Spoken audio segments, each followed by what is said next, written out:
Joining us live now is a royal editor of the Daily Mirror, Russell Myers. Great to see you. You too. That is your name, right?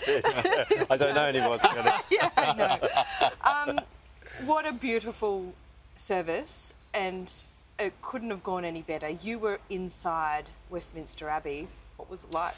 Well, I was, yeah, a hugely privileged position, and the enormity of the occasion has still not sunk in, I think. I think we're going to need all a few days to sort of really download what's actually happened. I thought both services were particularly beautiful and very, very different as well, and I like the fact that, you know, we had the 200 NHS heroes leading it up to the front. There was an awful lot of Her Majesty's charities represented, and, you know, I think there's been a lot of division in this country, in the world recently, and we've all been craving a sort of togetherness, and that's exactly what the Queen has done in death, as she did in life. Jonathan just referred to the sceptre and the orb as being a highlight for some people.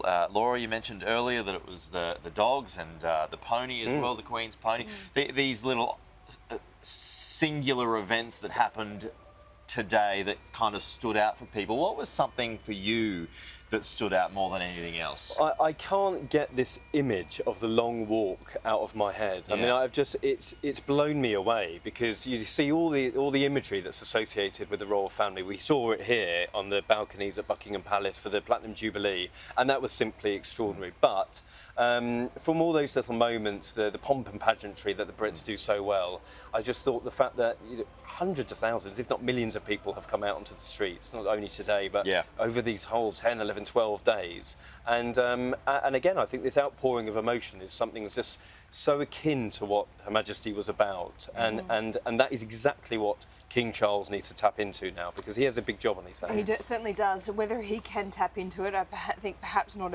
immediately. If a king has a honeymoon period, if that is even a thing, he's probably in it now. But interestingly, this is something that I think can't be said enough. A lot of these military roles, the Grenadier Guards, the pallbearers, these aren't ceremonial roles.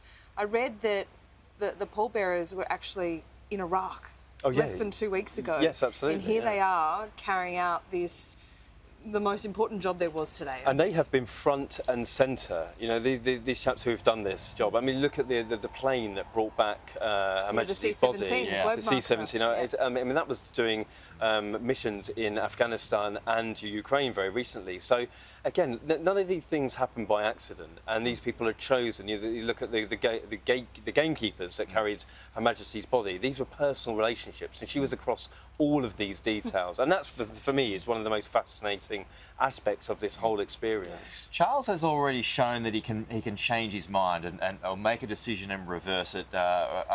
What comes to mind is Harry being allowed to wear his uniform for the vigil a couple of nights ago. What does he do about the Harry situation now? The book coming out around the corner, Meghan's still, you know, throwing grenades here and there, you know. So, is there anything he can do, or does he keep it at arm's length? What's the play there? Well, I think in his first statement to the nation, indeed the world, he gave another olive branch, because he not only mentioned the Prince and Princess of Wales, bestowing those titles upon them, but also, you know, conveyed his love for Harry and Meghan, and that's a big deal, because, you know, as you said, these ones are the ones who have been throwing the grenades and making the issues really for this family to deal with, because the issue with the monarchy is that they can't respond, and Harry and Meghan know that they can't. That's why they're going on Oprah, or they're doing, you know... Never complain, never explain. Exactly, and that mantra is long held. Whether the king will be able to keep up with that and uphold those values remains to be seen, because he's an old man.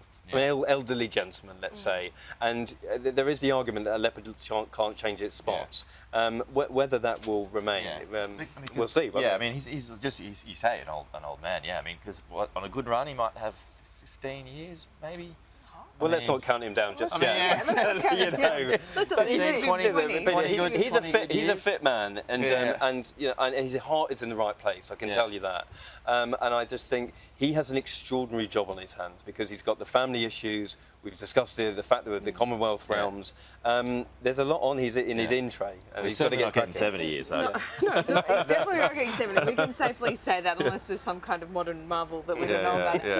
But Russell, he doesn't have 70 years. The Queen built this steady reputation. She didn't do whatever she created at the end. It wasn't overnight.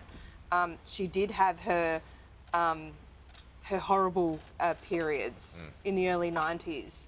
So that's the thing for King Charles. He doesn't have that much time, and he's already said that he's not going to be outspoken like he has been able to do as a prince, and he's going to follow in his mother's footsteps. So once again, he needs to keep calm and carry on, and he can't respond to any of this kind of stuff now. So who does that? Well, is it Prince William that takes on that role? Because he is very diplomatic. Well, he is, and I think he's probably sick and tired of all of this noise, to be honest, because when, again, taking it back to the Platinum Jubilee, we had the Queen on the balcony with her 3 heirs. That is the future of the monarchy. They chose to leave. So I think it's very much a case of you've made your bed, now lie in it. We've got important business to attend to. Is there a pathway back? Yeah. Well, I mean, there are so many scenarios, aren't there? Pathway? Well, of course, if there is, complete contrition, then of course I think that all families have difficulties, don't they? Yeah. And though they live in palaces and they are representative of this constitutional monarchy, they're just kind of like us, and everybody has issues. Has that happened before? Has someone come back into the fold? Well, I don't know. I mean, I very much say it. It's the early hours of the morning, nearly. And listen, I think that there is always a way back. Surely, I mean, they are brothers. They've been through hell and back together. Yeah. So there's always a way. Let's end on that beautiful, optimistic note and hope Thank that you for joining us last couple of weeks. My pleasure. Thank you so much. In the business. It's always good to have you on. Great company. Yeah, you don't do enough interviews. You don't sleep enough either. You're my favourite. Yeah. Oh, did you hear that? Yeah. You're his favourite. Okay, good. See you soon. Thank you.